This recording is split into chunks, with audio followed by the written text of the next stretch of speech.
Alors, maintenant, pour continuer, nous allons maintenant interconnecter les deux switches. Alors, ce que je vais faire, je vais venir ici, je vais mettre ce switch en marche. Je vais également mettre les PC en marche. Nous avons déjà vu l'aspect, ce qui se passe lorsque le switch est démarré. Donc, je vais venir au niveau du switch 2. Je vais faire Reconnect. Et ce que je vais faire, excusez, ce que je vais faire, je ne sais pas pourquoi ça ne se fait pas voir. Alors, je vais faire Show MAC Address Table. Et tel que vous le voyez, le MAC Address Table est vide. Alors, ce que je vais faire, je vais également interconnecter les deux switches. Donc, je vais les interconnecter au travers du 1.0. Alors, c'est fait. Je vais revenir à la command line. Et ce que je vais faire, je fais Show MAC Address Table. Je viens au niveau du switch 1. Nous voyons qu'il n'y a pas de MAC Address Table. Alors, le MAC Address Table est vide. Et ce que nous allons faire, nous allons... Alors, ces PC ont déjà été démarrés. Alors, ce que je vais faire, c'est que je vais les mettre hors tension. Je vais les mettre hors tension. Excusez. Oh, je vais les mettre hors tension et je vais les démarrer. Alors, je redémarre ces PC et je reviens au niveau du switch 2. Lorsque je fais Show MAC Address Table, vous remarquez que nous avons maintenant les MAC Address de ces PC. Alors, à la différence du switch 1, lorsqu'il avait démarré, le switch 1, lorsqu'il avait démarré, il n'y avait que 4 MAC Address. Nous le voyons ici, là. Donc, 1, 2, 3, 4. Par contre, lorsque le switch 2 a pris connaissance de lorsque nous avons démarré tous les PC au niveau du switch 2, nous avons 5 MAC Address. Alors, à qui appartient le 5e MAC Address Table? Nous allons venir au switch 1, nous allons faire Show Interface Ethernet. C'est le 1.0 qui interconnecte les deux switches. Nous allons faire 1.0. Et lorsque nous voyons ici, je vais faire une capture d'écran. Donc, lorsque je fais une capture d'écran ici, je fais ceci. Donc, c'est le MAC de l'interface ETH 1.0 au niveau du switch, du switch 1. Alors, lorsque je reviens ici, nous avons les MAC des PC qui commencent par 0050, 0050, 0050, 0050, 684, je pense que c'est pour le PC 5, 6805, c'est pour le PC 6, 6806, c'est pour le PC 7. Pour s'en convaincre, je vais ouvrir le PC 5. Excusez, j'ouvre le PC 5. Donc, le PC 5 est là. Lorsque je fais Show IP, vous voyez que ça commence par 0050 et 6804. Donc, c'est ce que nous avons vu ici. Donc, les 4 premiers MAC qui sont sur le MAC Table sont les MAC de ces 4 PC. Alors, à qui appartient le 5e MAC? Le 5e MAC appartient à l'interface du switch 1 qui est connecté au switch 2. Alors, lorsque nous venons ici, donc nous le voyons que c'est AABB et se termine par 0101. Et c'est ce que nous voyons ici.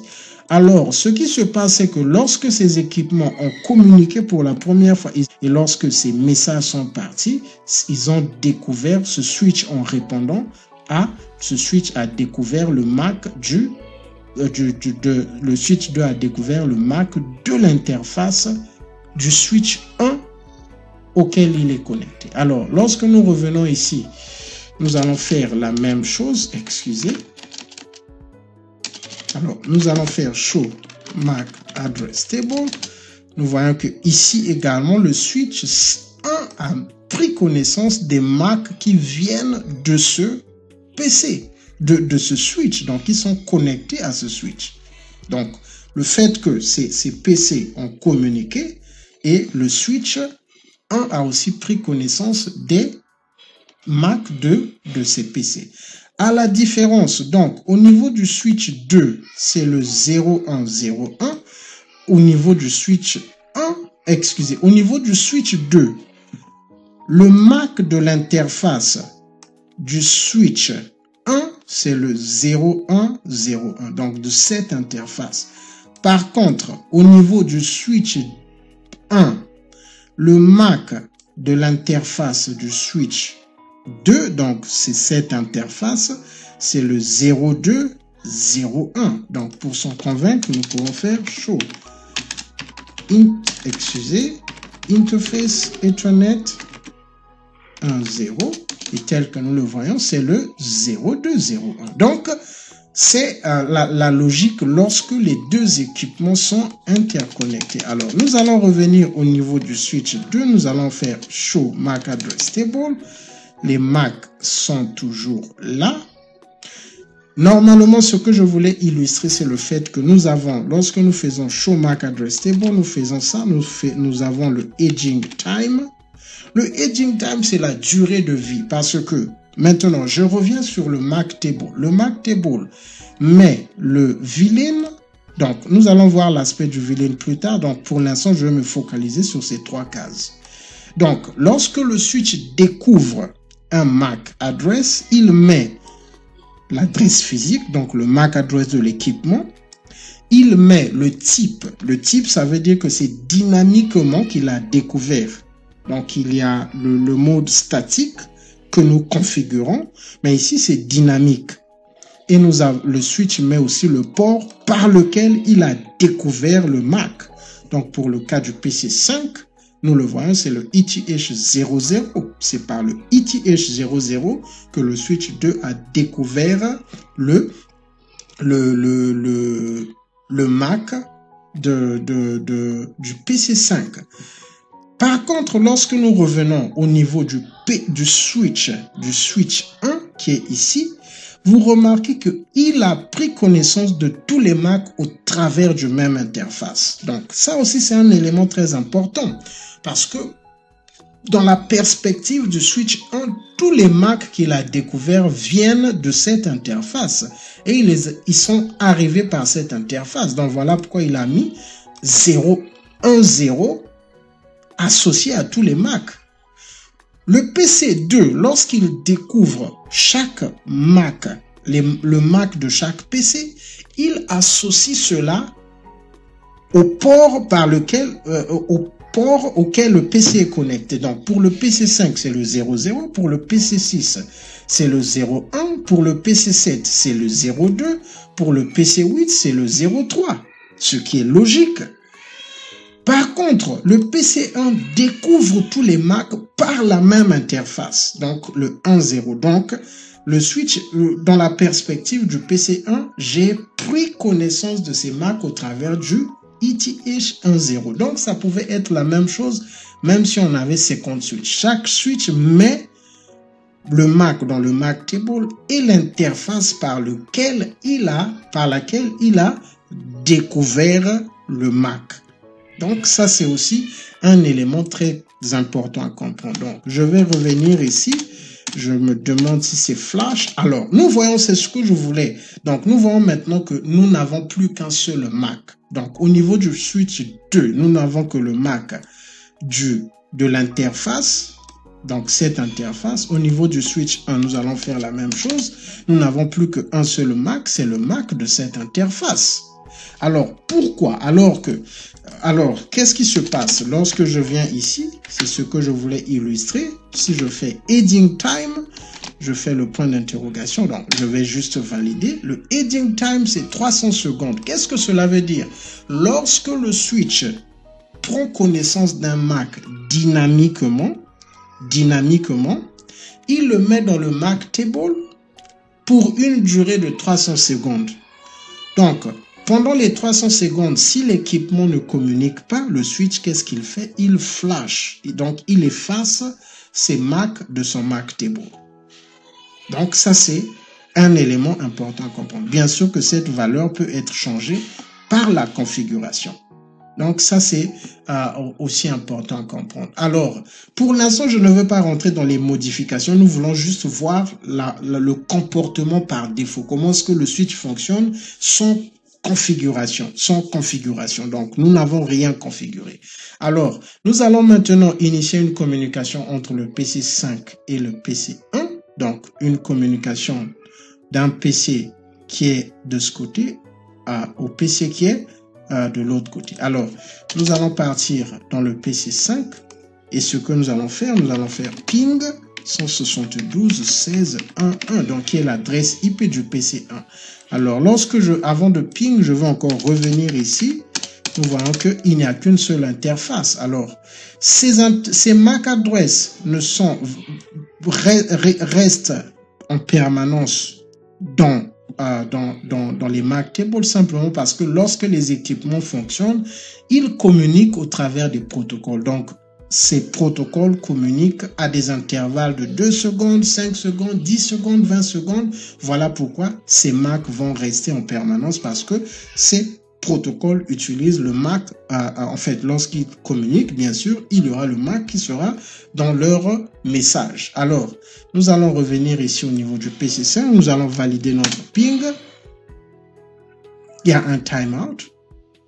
Vous savez pourquoi il y a un timeout? Il y a un timeout simplement parce que lui-même, il n'a pas d'adresse IP. Il n'a pas d'adresse IP. Donc ça aussi, c'est un élément. Il n'a pas d'adresse IP, mais il veut ping. Alors, nous allons faire IP 172.16.1 et lui, c'est le 4. Non, c'est le 5. Son adresse IP, c'est le 5. OK? Ouais, c'est le 5. Lorsque nous validons, checking for duplicate, mais je voulais préciser le masque. Donc, checking for duplicate. Donc, lorsque je reviens maintenant, je fais show IP, vous voyez qu'il a maintenant une adresse IP. Alors, nous allons maintenant essayer le ping. Lorsque nous essayons le ping, notre ping a maintenant une réponse. Notre ping a maintenant une réponse. Lorsque je reviens ici, je fais show MAC address table. Et tel que vous le voyez, nous avons découvert les MAC. Je reviens ici. Pourquoi est-ce que nous avons découvert tous ces MAC? Alors, c'est bien sûr que c'est la logique du switch. Donc, nous avons le 68.00, le 68.01 pour le PC2. OK? Parce que là, nous sommes au niveau du switch 1. Donc, le switch 1 a pris connaissance du 68.00, le MAC du PC1, le 68.01, le MAC du PC2 au 01, et le 68.02, donc le MAC du PC3 au travers du ETH02, le 68.04, excusez, le 68, quelque chose que je cherche, donc il y a le 02, il y a aussi le 03 qui ne se fait pas voir, ok, somehow, ok, donc il y a aussi le 68.04 qui vient, donc les autres viennent de ce côté, et au niveau du switch 2, si nous faisons, nous avons le 00 du PC1, le 68.04 du PC5 et les MAC de ces PC. Donc, ce qui s'est passé, c'est que il y a eu un broadcast. Donc, lorsque le PC5 a commencé à communiquer, il a d'abord envoyé un broadcast. Mais pour le voir de façon détaillée, nous allons le découvrir avec Packet Tracer. Revenons encore sur Packet Tracer pour voir comment est-ce que, au travers de la simulation, les séquences de transmission des frames entre le PC5 et le PC1. Avant de le faire, nous ne voyons que dans le MAC table, il y a un MAC qui n'est pas effacé. Même si les PC ne communiquent pas, il y a un MAC qui n'est pas effacé. Donc, lorsque je viens ici, nous voyons que les deux switches sont communiqués au travers du FA05.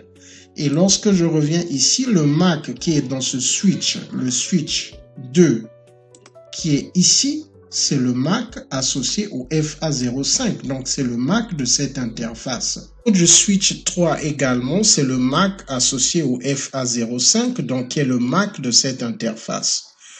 La raison pour laquelle ces MAC ne sont pas effacés du MAC table, c'est simplement que lorsque les équipements communiquent, lorsque les équipements réseau sont interconnectés, ces équipements communiquent au travers des protocoles tels que STP, CDP, DTP. Aussi longtemps que ces protocoles envoient, transmettent des messages entre les équipements, le MAC Donc, il y aura le MAC des équipements auxquels les équipements sont interconnectés dans le MAC table. Et c'est ce que nous voyons ici. Nous avons fait passer beaucoup de secondes. Si nous revenons, nous allons toujours voir le MAC du switch, de l'interface du switch voisin. Donc, si nous venons ici, c'est simplement parce que ce switch est en train d'envoyer des protocoles et ce switch est en train d'envoyer des protocoles, des messages, donc tels que CDP, CDP, STP, DTP, que nous allons découvrir au fur et à mesure. Mais vu que les PC n'ont pas communiqué, les switches ont enlevé les MAC des PC dans leur MAC table. Nous allons ouvrir la simulation, nous allons venir au niveau du PC5. Nous allons encore essayer un ping.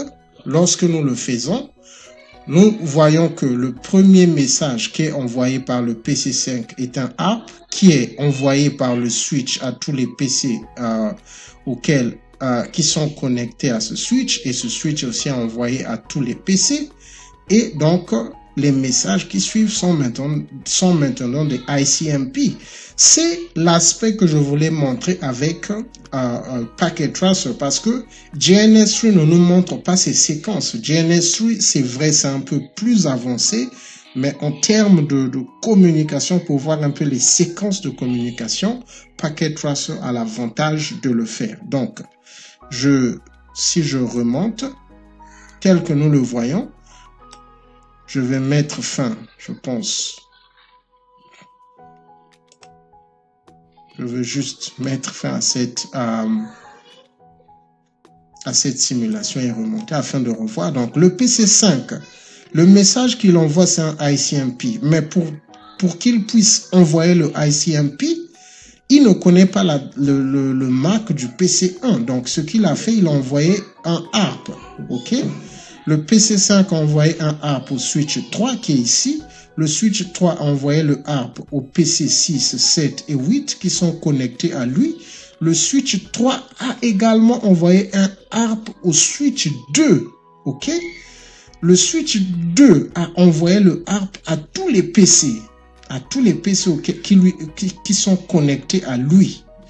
Et le PC1 a finalement répondu au switch 2 que c'est moi qui suis le propriétaire de ce MAC. Le switch 2 a transmis le message au switch 3. Le switch 3 a informé le PC5 que le MAC appartient au PC5. Et à partir de ce moment, le PC5 a maintenant excusez, que cette adresse IP appartient au PC5, parce que ARP, c'est lorsqu'on a l'adresse IP et qu'on veut découvrir l'adresse physique. Donc, à partir de ce moment, le switch 3 a informé le PC5 que cette adresse IP appartient au PC1 et que le MAC du PC1, c'est le MAC du PC1, et le PC5 a maintenant commencé à envoyer des ICMP packets. Donc, ça, c'est très important à comprendre. PC5, switch 3, ARP, le switch 3 a broadcast aux équipements qui lui sont communiqués, également à cette interface, à toutes les interfaces, excepté le port de réception. Donc, si nous revenons ici, donc lorsque le switch 3 a reçu le ARP, qui est un message, dont le premier message est un broadcast, il a envoyé à cette interface, il a envoyé à cette interface, il a envoyé à cette interface, il a aussi envoyé à cette interface. C'est l'aspect du broadcast. Lorsque le switch 2 a reçu, il a fait de même chose. Il a envoyé ici, il a envoyé à cette interface, il a envoyé à cette interface, il a envoyé à cette interface. Et là, nous sommes ici, ok? Le PC1 a répondu au switch 2. Switch 2. Et c'est mon adresse IP, c'est moi qui ai cette adresse IP, mon MAC est celui-ci. Le switch 2 a envoyé le message au switch 3.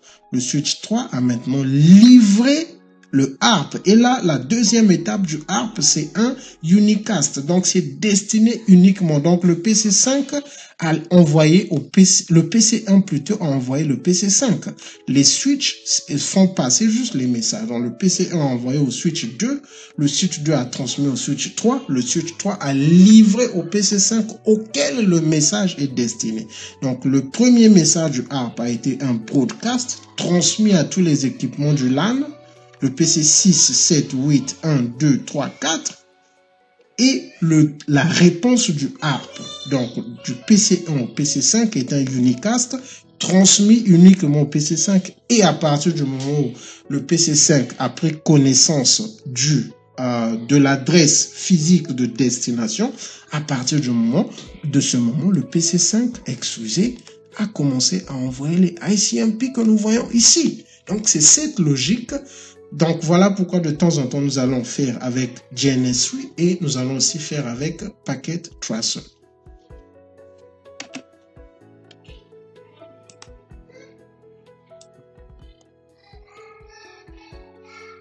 Et donc, tel que nous avons donc vu les étapes de transmission du frame. Ce que je vous recommande, c'est de bâtir des topologies, y mettre des équipements et commencer à mettre des adresses IP simples qui sont dans un même subnet. Vous pouvez faire tel que je l'ai fait et commencer à communiquer, vérifier le MAC address, voir les changements. C'est comme ça que vous allez vous habituer à voir comment est-ce que les PC communiquent. La première chose que nous allons faire, c'est que nous allons partir. Nous n'avons pas fait de modification en dehors des configurations que nous avions précédemment appliquées. Donc, nous avions au début changé le hostname, nous avons mis le enable password et nous avons aussi mis le username, je pense, de Bertin. Alors, ce que nous allons faire, c'est que si vous voulez sauvegarder la configuration, vous faites copie running config startup config. Donc, cette commande, ce que cette commande fait, c'est que vous copiez la configuration en cours, donc la configuration qui est dans le RAM, vous le mettez dans le startup config. Donc, ça va du run vers le NVRAM. Donc, vous prenez la configuration en cours, vous le mettez dans le startup config. Alors, avant de le faire, je vais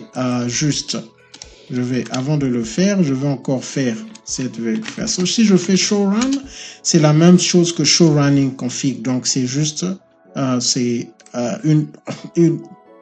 la commande est plus courte. Alors, show run, nous avons ce que nous avons ajouté. Nous le voyons ici. Si je fais à ce niveau show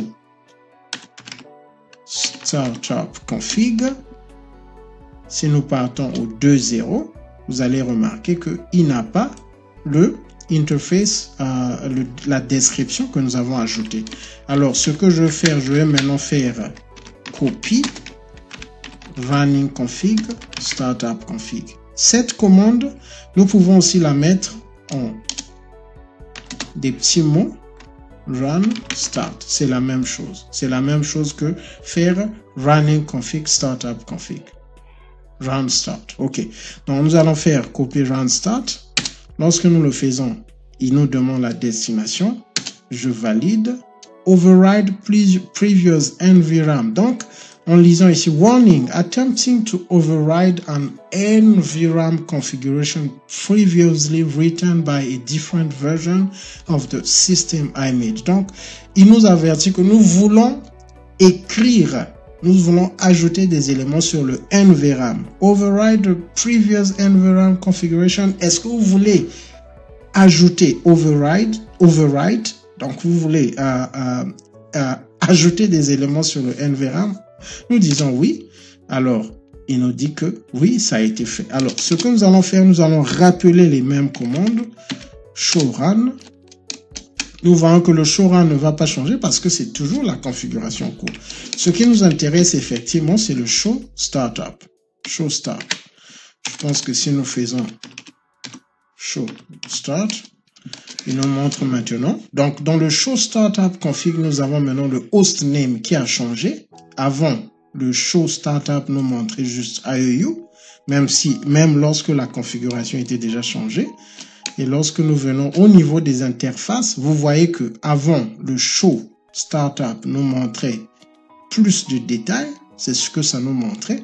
Maintenant, le Startup nous avons pris le running config, nous l'avons mis dans le startup config. Donc, si nous redémarrons ce switch, nous allons le voir avec des éléments tels que nous le voyons. Donc, juste pour illustrer cela, je vais venir ici, je vais stop. Donc, j'ai mis le switch hors tension, je le mets encore, je le démarre. Et lorsque je reviens ici, je reconnecte.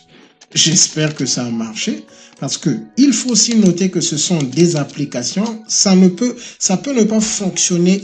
Parfois, ça ne fonctionne pas tel que le iOS d'un vrai équipement physique fonctionne. Donc, je vais faire show. Ce qui nous intéresse, c'est le show startup config. Show startup config. Et lorsque nous voyons, le show startup config a maintenant sauvegardé cette configuration. Alors, donc, lors de la prochaine session, nous allons essayer de mettre une configuration et nous allons redémarrer pour voir ce qui va se passer. Merci.